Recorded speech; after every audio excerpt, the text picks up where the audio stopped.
Community is so important when it comes to our businesses, but honestly, it's not the easiest to find, and there's a lot of problems that can come with community. So we're going to talk about that today on Creative Coffee Talk.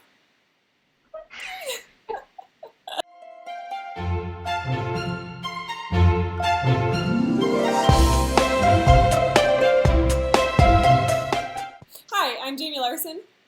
And I'm Anna Bartel, and we're with the Snap Society. And today we're going to be talking about how and why it's so important to have a community around you as a business owner. So the first thing we want to talk about is why it's actually important. And I think a lot of people miss this point big time, but Anna, when you and I became such good friends, I feel like my business just went so much further because we kind of talk to each other maybe every single day-ish, maybe several times a week. Maybe it's a little obsessive, but there's a lot of brainstorming that goes into our conversations. And Anna, you do things different than I do them, and then I do things different than you do them, and then it kind of rubs off on each other, and we see new ways to do things. So in our conversations, we're sharpening each other, we're encouraging each other, and we're doing some major brainstorming. So I've just seen so much come out of this relationship. And people ask how we met. How did we meet, Anna? We actually met through a business course and through, I guess you would call it a mastermind, right? Yeah, it was too big to be considered a mastermind. It was a course. It was very, very expensive. So it's like the people who were doing this course, they were all very high quality, like really wanted their businesses to get to the next level. And we ended up getting together. I was saying mastermind as the four of us that got together each week. Yeah. So there was four of us students who took the course together that decided to meet each week to just kind of hold each other accountable and all that. So that's how Jamie and I met, and then the rest is history. The rest is history. So we met online. She lives totally cross country from where I live, and the thing about it is I was already in my business probably 5 years, 5 or 6 years, probably 5 years before I met Anna. And if I had met her years before, I don't know where I feel like my business could have flourished so much faster because we really do sharpen each other in our businesses. And between Anna and I, we don't keep secrets about our business. We're not super private about our business. We just kind of let it all out, and that's a way that we help each other. And even times when we don't agree on something, we challenge each other. And it's funny because when Jamie and I first met, I probably would have considered myself to be like have it all figured out. I had it, I was making a good income from photography, and the business course was a whole nother thing. But really meeting Jamie and seeing some of the things that she has done with her business, and implementing some of those in my business, and then and the same for her, back and forth, it really took my business even further. So having that extra kind of a like-minded person has been huge for me. Yeah, it's been really huge for me too. I think I always wanted that, but I never really knew where to find it. And so that kind of brings us to our next point about finding or having community in our lives. Like, it is just really hard to find other photographers, I feel like, that are not going to be competitive, but really value that sense of community. And so, I've shared my own negative experiences with trying to get close to other photographers and just the competitiveness that I faced with that. And so meeting Anna was just a breath of fresh air. But I think that it is hard because I feel like photographers sort of have this mentality, like, I worked hard to figure this out, and I don't want to share it with you. What do you feel like? Like, before you and I got together, what was your experience?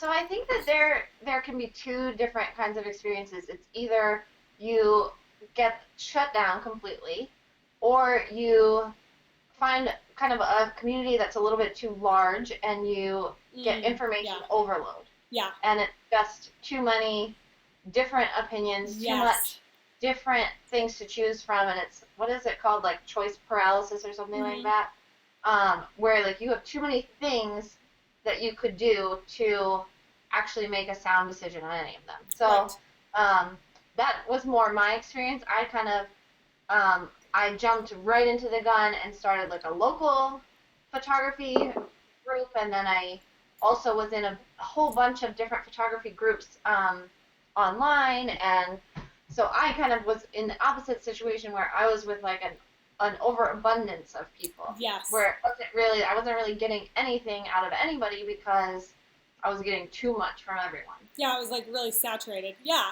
Yeah. Or you can find groups. So you can find some groups sometimes that they're really nice. And I found a group like this locally before I started our own Snap Society group. But they were really nice, but they weren't my people. You know how some people, it's just like you click with them, you kind of understand each other, and it didn't click. I really liked them, but we didn't mesh together. So I think with finding the right people, it's like, there's this part of you that you want to find somebody that's further along than you, but then you're like, well, do they want to hang out with me and like share with me because I'm behind in them? And then you don't want to, for me, it's like I want to find people to mentor, but they're not going to be who I'm going to bounce ideas off of. So it is hard to find that happy medium, but it is possible. So we're going to tell you a couple ways that you can find some community. And let me say, this is something that I tell my son all the time. If you want a friend, you need to be a friend. And so if you want to have community, you have to search it out. You have to do a little bit of work. It is so worth it because your business it really has a potential to go so much further if you have somebody who's speaking into it and who can sharpen and encourage you. So here are a couple ways. Finding a local group. I have this fly in my house. It's like a friend of mine, apparently, because it just will not leave. So finding a local group. Anna, why don't you talk about this? Yes, finding a local group, and it doesn't have to be a formal group, but finding some local photographers, reaching out to some local photographers. How would you do that, though? I would do that by looking around at photographers' websites that are local to you. This is how I started my local group, is I reached out to pretty much every photographer that was in my area and invited them into a Facebook group. And okay. I said, and now I hear somebody saying in my ear, but aren't you afraid that they're going to steal your ideas if they're local to you? What do you say? No. Because why? Because there's more benefit than anything? Okay, well, there's a couple different things. Okay, so first of all, I'm really open, and I'm probably overly open. I just had drinks with two photographers who were like asking me a bunch of questions, and I am pretty open about everything I do. I feel like when I'm open about what I do, when I'm open about what I charge, when I encourage people to charge more, I'm strengthening the photography industry around me. So the expectations in the industry, if everybody decides that they're going to do in-person sales and they're going to raise their prices and they're going to do some of the same things that I do, that's fine. But the thing is that then people are realizing that that is what they can expect from the photography industry, So then my prices don't seem like such a huge shock. So I'm okay with sharing. I think there are some things that you kind of don't cross the line over. Actually, Christina Ramirez has talked about this before, where there are certain questions that you really should not ask or not answer, and keep some of those things to yourself. Like maybe put a little filter on there, but I don't think it's going to hurt you to share some of your ideas with. Yeah, and Christina and I were actually local to each other, and I feel like we were such a different industry. I was family, and she was senior, so I feel like when her and I got together, we could be really, really open with each other. And then there are some people that probably you kind of have to hold some things, but I think that's the hard thing about it being a local. But I've also learned that the things that you fear the most or worry about the most, if you step out in them, it'll probably grow you the most. So for the most part, you really don't have to fear sharing with somebody else because you're so different and you have your own clients and like your place is big enough for all of you, And I think it also like pushes you to stand out more and to have something unique about your business. The other way to find people is through Facebook. Yes. That's how I kind of connected everybody together when I was first starting out that local photography group, just because it's a really easy way to connect with people. But having an actual virtual community, I guess you would call it, right? Like we're virtual friends only. Yeah, I mean, if we were in person, we totally wouldn't be friends. Right, no, we wouldn't. Only virtual. But having a group, so we have the Inspiration Cafe, which is a large group of individuals that of photographers, like-minded photographers, and it's a great group. But again, that can lead to information overload. So having a smaller core group of people that you connect with is a great way to be able to do that. Yeah, so if you're not part of the Inspiration Cafe, make sure you become a part of that. I know that a lot of people have said, this is the only place that I have to bounce ideas. This is the only place that I have to get encouragement. Somebody just made a video on there and was like totally overwhelmed. And I made a video back. I mean, we're really, really involved in the Inspiration Cafe. But the one thing that Anna said is that it is so big. So you can learn a lot from it, from people's questions. But it's also not tailored to you. So that's something that actually has been on Anna and my heart. Just like, we really have a heart to mentor and to coach photographers. And so we've created different things for that. But we are coming out. we have decided that we want to bring something out to everybody. And Anna and I, if you hear about us at all, like, we read a lot of business books, we listen to a lot of business podcasts, so we really get outside of photography. And one thing that's super popular is masterminds. And masterminds have been going on for hundreds of years. Well, I don't know if hundreds, but years and years and years. And it's something, actually, I think it is hundreds. But it's something that it's not a new concept, but it's sort of coming back because people realize the benefit of it.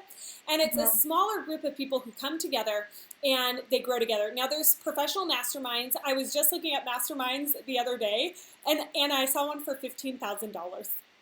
$15,000, and you have to apply to be a part of it. And it's like, oh my gosh, $15,000! Anybody should be able to be a part of it. Yeah. But these business masterminds are really, really serious. And the benefit of becoming a part of a paid mastermind is that sometimes it's hard to come up with a mastermind of people who are above you and have them want to be a part of this mastermind with you, or to find people who are at your same level that can still sharpen you. It's just really hard to find the right people. So when you do a paid mastermind, that's all taken care of for you. And so that's something that we've really been talking about and throwing around and masterminding together, of putting together a group that would be a paid mastermind. It would not be anything like $15,000, I promise you that. And the first one that we put out is going to be dirt cheap because it's going to be our first one. But the whole point of it is that it's going to be a small group. You're going to have to apply to be a part of it. And it's going to be able to be focused on your pain points. And actually, I think the way we're deciding to structure it is one person will be on the hot seat each week. So you will have 1 week where everything's focused on you. So anyways, if that's something that you think you may be interested in, we would love for you to put that in the comments below, and we will take your name down so that you can be one of the first to apply for it. Because like we said, it's going to be a really small group this time around, or every time around. Yes, it's going to be awesome. I cannot stinking wait. Yes, so yes, let's just recap real quick. It is so important to find community and to find the right community. Both of those things, super important. And just keeping in mind when you're looking for those communities that you're finding people that are going to help you grow, not the other way around. Yes, so people who are going to hold you accountable, who are going to push you to be better, and to really be there for you. So those are the important things when you're finding a community. And of course, comment below to let us know if a mastermind type thing is something that you would be interested in, because we would love to have you. So yeah, thanks for watching, and we will see you next time. Bye.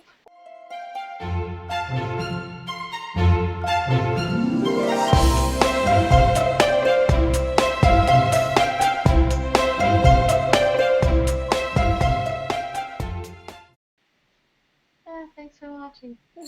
Good day, everybody. Goodbye. Hi, I'm Jamie Larson. Let's do that again. Sorry. Hi, I'm Jamie Larson. And I'm Anna Martell. Sorry. Do that again.